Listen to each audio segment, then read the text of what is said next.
मित्रांनो, माझ्या छोटेखानी लॅबसाठी एक व्हेरिएबल पॉवर सप्लाय डिझाईन केलेला आहे आणि त्याचा जो काही हा सर्किट डायग्राम आहे ह्या ठिकाणी मी ब्रीफली एक्सप्लेन करत आहे। हा AC इनपुट आल्यानंतर त्याच्या अक्रॉसमध्ये एक स्विच लावलेला आहे आणि हा AC इनपुट ट्रान्सफॉर्मरच्या इनपुटला दिला आहे। हा ट्रान्सफॉर्मर जो आहे 2 एम्पियर 13013 म्हणजेच हा जास्तीत जास्त 26 व्होल्ट AC आउटपुट ह्या ठिकाणी आपल्याला ह्या ट्रान्सफॉर्मरच्या अक्रॉसमध्ये मिळतो। हा जो AC सप्लाय आहे हा AC सप्लाय मी ब्रिजच्या इनपुटला दिला आहे आणि ब्रिजच्या आउटपुटमध्ये मला जवळपास जो काही डायोडचं कॅल्क्युलेशन आहे डायोडच्या कॅल्क्युलेशननुसार मला ह्या ठिकाणी DC आउटपुट मिळतं। DC आउटपुट मिळाल्यानंतर ह्या सर्किटमध्ये मी 7812 ही रेग्युलेटर IC वापरलेली आहे आणि ही रेग्युलेटर IC हा जो आउटपुट व्होल्टेज देणार आहे तो 12 व्होल्टचा आउटपुट ह्या रेग्युलेटर ICच्या आउटपुटला मिळतो आणि हा आउटपुटचा जो व्होल्टेज आहे हा आउटपुटचा व्होल्टेज म्हणजेच 12 व्होल्टवर ऑपरेट होणारा माझा एक फॅन आहे। हा फॅन मी ह्या सर्किटमध्ये वापरलेला आहे। या फॅनचं फंक्शन म्हणजे हे बाकीचं जेवढं काही सर्किट आहे ह्या सर्किटला कूलिंग करण्याचं काम हा फॅन करतो आहे आणि त्याच्याच पॅरललमध्ये मी हा डिजिटल मीटर जो आहे ह्या डिजिटल मीटरमध्ये आपल्याला ह्या पॉटच्या ॲडजस्टमेंटनुसार म्हणजेच मला ज्या काही इलेक्ट्रॉनिक्सच्या डिव्हाइसला आउटपुट व्होल्टेज किंवा करंट रिक्वायर्ड आहे त्यानुसार मी जेव्हा हे ह्या ठिकाणी व्होल्टेज आणि करंट जसा मी सेट करेन त्या पद्धतीने ह्या डिस्प्लेवरती म्हणजे रिक्वायर्ड व्होल्टेज किती आहे आणि रिक्वायर्ड करंट किती लागणार आहे हा ह्या डिस्प्लेवरती शो होतो। मग हा ऑपरेट करण्यासाठी मला जी व्होल्टेजची रेंज आहे 4 व्होल्टेजपासून ते 30 व्होल्टेजपर्यंत आहे। मग मी हा जो इनपुट सप्लाय ह्याला जो द्यायचा आहे हा इनपुट सप्लाय मी या DC 12 व्होल्ट आउटपुट जो मिळालेला आहे हा DC 12 व्होल्ट पॅरललमध्ये फॅन आणि ह्या डिस्प्लेलासुद्धा वापरलेला आहे आणि त्याच्याच अक्रॉसमध्ये हा जो आउटपुट आहे ह्या आउटपुट टर्मिनल मी बाहेर काढलेले आहेत आणि हे आउटपुट जे टर्मिनल आहेत ह्या आउटपुटच्या टर्मिनलचा वापर करून मी माझं जे काही इलेक्ट्रॉनिक्सचे जे सर्किट आहेत ते सर्किट मी रन करू शकतो। जी एक बक कन्व्हर्टर आहे ह्या कन्व्हर्टरला मी इनपुट जो सप्लाय दिला आहे ही इनपुट सप्लाय हा ब्रिजचा जो आउटपुट आहे ब्रिजच्या आउटपुटहून जो काही व्होल्टेज मिळणार आहे तो व्होल्टेज म्हणजे ह्या ठिकाणी दिलेला आहे। तर हा एक सर्किट डायग्राम आहे। हा circuit diagram me as it is me एक डेमो पर्पजसाठी केलेला आहे आणि हा सर्किट डायग्राम मी डिस्क्रिप्शनमध्ये ह्याची लिंक दिलेली आहे, आपण डाउनलोड करू शकता। A few moments later. माझ्याकडं हा एक खराब झालेला स्पीकर होता। या स्पीकरचा मी ह्या पॉवर सप्लायसाठी वापर करणार आहे आणि ह्या स्पीकरमध्ये मला हा 230 व्होल्ट AC चा ट्रान्सफॉर्मर भेटलेला आहे 13013 म्हणजेच ह्या ठिकाणी मला जवळपास आउटपुट 26 व्होल्टचा मिळतो AC मध्ये आणि हे बाकीचं जे सर्किट आहे जे नको असलेलं सर्किट मी ह्या ठिकाणी आता रिमूव्ह करून मग एक व्हेरिएबल पॉवर सप्लाय मी हा पॉवर सप्लाय तयार करण्यासाठी मला या ठिकाणी बक कन्व्हर्टर लागणार आहे आणि जे व्हेरिएबल व्होल्टेज आणि व्हेरिएबल करंट जो व्हॅरी केल्यानंतर आपल्याला डिस्प्ले होतो तसा एक डिस्प्ले मी ऑनलाईन मागवलेला आहे, तो पण मी ह्या पॉवर सप्लायमध्ये ॲड करणार आहे जेणेकरून ह्या असा जो ह्या ठिकाणी जो व्हॉल्यूमचं बटन आहे ह्या व्हॉल्यूमच्या बटन जसा मी हा कमी जास्त करतोय त्या पद्धतीने मला व्हेरिएबल व्होल्टेज आणि व्हेरिएबल करंट मी त्या डिस्प्लेवरती पाहू शकतो। अशा पद्धतीचं मी हे एक सर्किट आता डिझाईन करणार आहे। तर 1 बाय 1 मी जे काही इलेक्ट्रॉनिक्सचे कंपोनंट किंवा इलेक्ट्रॉनिक्सचे जे काही कार्ड आहेत ते कार्ड रिक्वायरमेंटनुसार माझा पॉवर सप्लाय डिझाईन करण्यासाठी जे लागणार आहेत ती मी ॲड करत जाईन आणि या व्हिडिओच्या माध्यमातून आपण घरबसल्या अशा प्रकारचा व्हेरिएबल पॉवर सप्लाय आपल्या छोट्याशा लॅबसाठी तुम्हीसुद्धा तयार करू शकता। जर आजच्या डेटमध्ये जर पाहिलं तर व्हेरिएबल सप्लायची किंमतच जवळपास कमीत कमी 10,000 रुपये त्याचा खर्च आहे। तर मला असं वाटतं की असा एक बक कन्व्हर्टर आणि व्हेरिएबल पॉवर सप्लायचा जो काही डिस्प्ले आहे डिस्प्ले आणि अशा प्रकारचे जे तुम्ही कुठलाही प्रोटोटाईप तुम्ही त्या ठिकाणी वापरू शकता आणि तशा पद्धतीचं वापरून आपण एक व्हेरिएबल पॉवर सप्लाय त्या ठिकाणी डिझाईन करू शकता.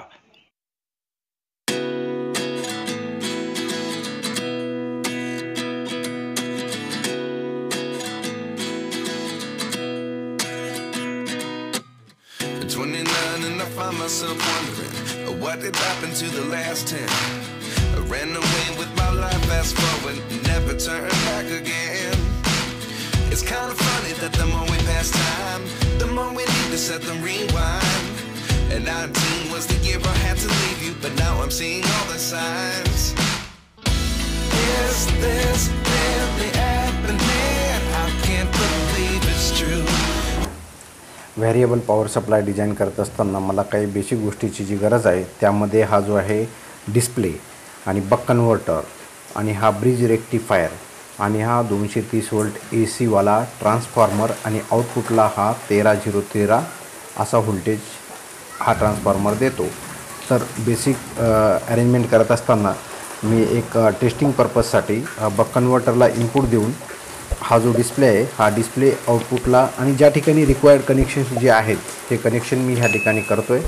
त्यानंतर मग हा जेव्हा मी करंट आणि व्होल्टेज व्हॅरी करेन त्या हिशोबाने या ठिकाणी व्होल्टेज आणि करंट आपल्याला डिस्प्ले दिसतो का ही माझी प्रायमरी स्टेज झाल्यानंतर मग मी ॲक्च्युअलमध्ये पॉवर सप्लाय जो मी अगोदर डिस्कस केलेला आहे त्या मॉडेलमध्ये मी हे सर्वच्या सर्व अरेंजमेंट बसून मग त्यानंतर पूर्णच्या पूर्ण एक व्हिडिओ मी त्या ठिकाणी दाखवणार आहे.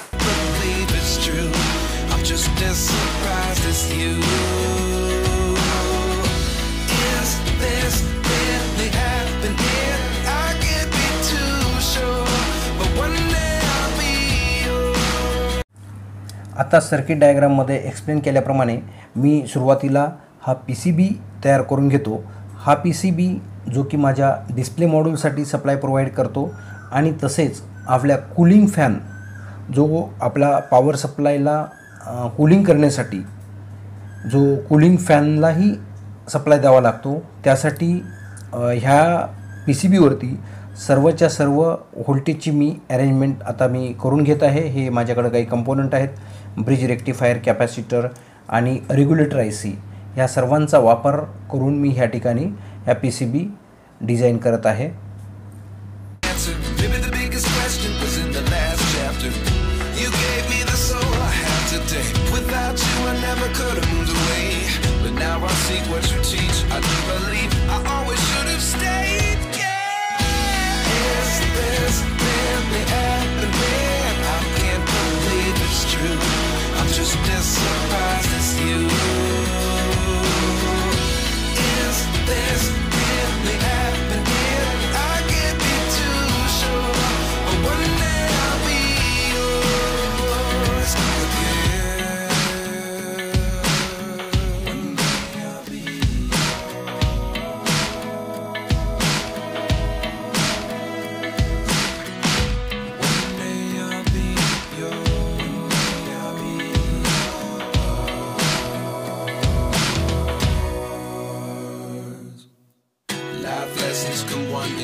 या संपूर्ण प्लेटला आता मी ब्लॅक कलर देऊन टाकतो.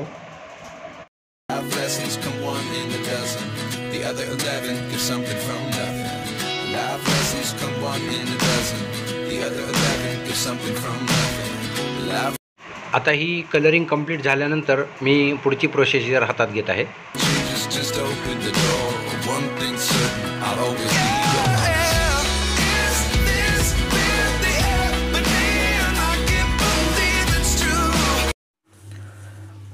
हा जो माझ्या पॉवर सप्लायला लागणारा जो महत्त्वाचा जो बोर्ड आहे तो म्हणजेच हा बक कन्व्हर्टर. आता ह्या बक कन्व्हर्टरमध्ये मला हे जे व्होल्टेज आणि करंटचे जे दोन पॉट आहेत हे दोन पॉट मला ह्या ठिकाणाहून रिमूव्ह करावे लागणार आहेत. रिमूव्ह करून म्हणजे जो माझा हा प्रोटोटाईप बोर्ड आहे ह्या प्रोटोटाईप बोर्डवरती मला इथे माउंट करावे लागणार आहे. तर त्यासाठी मी एक लोकल अरेंजमेंट अशी केलेली आहे, हा जो वॉल्यूमचे जे बटन असतात हे बटन मी ह्या ठिकाणी असे वापरलेले आहेत, जेणेकरून आपल्याला हे असे मूव्ह करता येईल.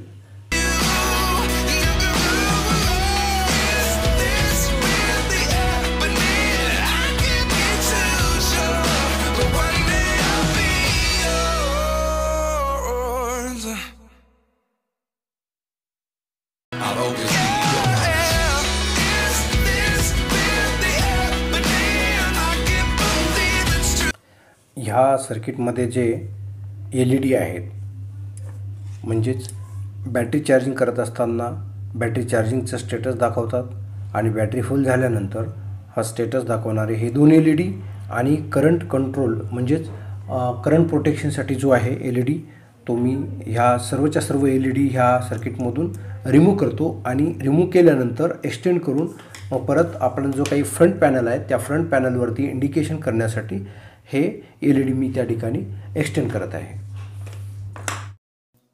Life lessons come one in a dozen. The other 11 get something from nothing. Life lessons come one in a dozen. The other 11 get something from nothing. Life lessons come one in a dozen. The other 11 get something from nothing. Life changes, just open the door. One thing's certain, I'll always be yours.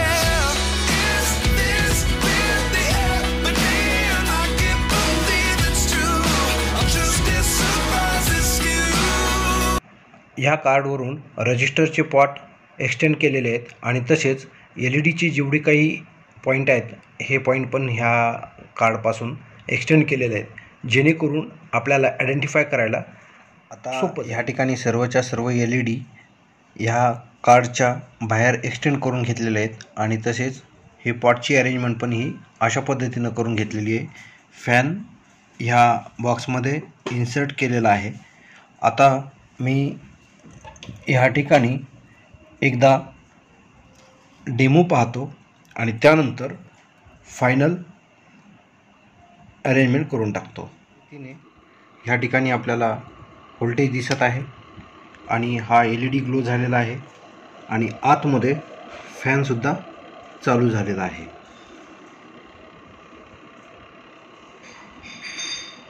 अशी ही या पद्धतीनं माझी सर्वच्या सर्व wiring complete झालेली आहे. हे जे पॉट आहेत हे सर्व पॉट, LED आणि हा डिस्प्ले अशा पद्धतीनं हे बॅक अँड साईड मी ह्या इथे दाखवत आहे. आता मी लगेच सर्वच्या सर्व अरेंजमेंट करून आपल्यासमोर एक डेमो दाखवतो. मित्रांनो, हा कापावर इलेक्ट्रॉनिक्स लॅबचा व्हेरिएबल पॉवर सप्लाय तयार झालेला आहे. आपण हा पूर्ण व्हिडिओ पाहिल्यानंतर लक्षात आलेलंच असेल, एका स्पीकरपासून मी अशा प्रकारचा एक व्हेरिएबल पॉवर सप्लाय तयार केलेला आहे आणि हा जो आहे तो आपला फ्रंट साईड आपल्यासमोर दिसत आहे. आता ह्या ठिकाणी हा जो आहे हा मेन स्विच ऑन ऑफ करण्यासाठी इथे वापरलेला आहे आणि हे जे दोन पॉईंट ह्या ठिकाणी काढलेले आहेत, हे दोन पॉईंट म्हणजे व्हेरिएबल DC आउटपुटसाठी दोन सप्लाय काढलेले आहेत. मग आता ह्या ठिकाणी जो आहे आपण अशा प्रकारचा कनेक्टर ह्या ठिकाणी मी वापरू शकतो आणि हे जे दोन आउटपुट आहेत हे दोन आउटपुट बनाना कनेक्टरसाठी वापरलेले आहेत. आता हे जे दोन नॉब आहेत हे दोन नॉब एक व्होल्टेज कंट्रोल करण्यासाठी आहे आणि एक आहे तो करंट कंट्रोल करण्यासाठी आहे. आता एक आतमधल्या साईडनं जो काही एक शॉर्ट सर्किटचा LED होता त्या LEDला एक्सटेंड करून ह्या इथे लावलेला आहे, जेणेकरून ज्यावेळी ही शॉर्ट सर्किट होईल त्यावेळी तो LED ग्लो होईल. आणि हा जो आहे हा मेन आपला जो डिस्प्ले आहे, आपल्याला डिस्प्लेवरती आपण सेट करू शकतो व्होल्टेज आणि करंटची सेटिंग जेवढी काही केलेली आहे ती ह्या डिस्प्लेवरती आपल्याला दिसेल. हे अशा प्रकारचं हे माझं पूर्णपणे व्हेरिएबल पॉवर सप्लाय माझ्या ह्या लॅबसाठी मी तयार केलेला आहे. आपणही कमीत कमी खर्चामध्ये अशा प्रकारचा पॉवर सप्लाय आपण करू शकता. आता लागलीच मी एक डेमो घेत आहे. इथे सप्लायची अरेंजमेंट करून घेतलेली आहे आणि हा स्विच मी ऑन करतो.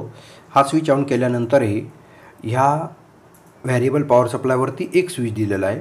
हा स्विच ऑन करून घेतल्यानंतर आपल्याला जो डिस्प्लेवरती आता मी जो काही सेटिंग केलेली आहे, व्होल्टेजची सेटिंग जी आहे ती सेटिंग आपल्याला दिसेल.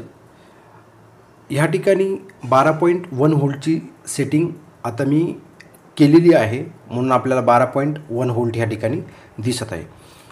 आता मी हा जो फॅन आहे, हा फॅन चालू करून पाहतो आणि ह्याचा जो लागणारा करंट आहे हा किती करंट ड्रॉ करतो हे आपल्याला लगेच लक्षात येईल. हा जो पॉवर सप्लाय मोठा साईज असल्यामुळे आपल्याला थोडंसं क्लिअर दिसत नसेल, तर त्यासाठी मी आपल्याला पुढे माफी मागतो. तर मी हा फॅनला मी सप्लाय देत आहे. फॅनला सप्लाय दिल्यानंतर हा फॅन चालू होईल आणि त्याबरोबरच आपल्याला जो काही करंट घेईल तो करंट आपल्याला ह्या ठिकाणी डिस्प्लेवरती दिसेल. तर जवळपास हा फॅन आता चालू झालेला आहे. 12.2 व्होल्ट आणि जो काही करंट ड्रॉ करत आहे हा करंट 0.13 ॲम्पियर एवढा करंट हा फॅन घेत आहे. आपण हा डेमो पाहू शकता. मित्रांनो, हा व्हेरिएबल पॉवर सप्लाय बनवण्यासाठी मला खूप मेहनत घ्यावी लागलेली आहे, कारण आपण संपूर्ण व्हिडिओ पाहिल्यानंतर मी जी काही मेहनत घेतलेली आहे ती आपल्याला लक्षात येईल. पण त्यासाठी सर्वच्या सर्व व्हिडिओ आपल्याला पाहावं लागेल. आणि अशा प्रकारचा जर पॉवर सप्लाय आपण मार्केटमध्ये जर घ्यायचं म्हटलं तर कमीत कमी ह्याची किंमत 8,000 ते 10,000च्या पेक्षाही जास्त असेल. पण जो काही वेस्टेजमधून एक बेस्ट असं बनवण्याचा मी एक छोटासा प्रयत्न केलेला आहे. तर आता दुसरा मी LED ह्या ठिकाणी चालू करून पाहतो. त्या अगोदर मी हा सप्लाय जो आहे तो बंद करतो. इथे 5 व्होल्टची अरेंजमेंट करून 5 व्होल्टवर हे LED ड्राईव्ह केलेले आहेत. अशा प्रकारे वेगवेगळ्या इलेक्ट्रॉनिक्सचे जे काही कंपोनंट आहेत त्या कंपोनंटच्या रिक्वायरमेंटनुसार व्होल्टेज आणि करंट आपण ॲडजस्टमेंट करू शकतो आणि त्यानुसार आपण आपला हा व्हेरिएबल पॉवर सप्लाय लॅबमध्ये वापरू शकतो. तर मित्रांनो, माझा व्हिडिओ आपल्याला आवडल्यास नक्कीच लाईक करा, शेअर करा आणि माझ्या चॅनलला सबस्क्राईब करायला विसरू नका. धन्यवाद.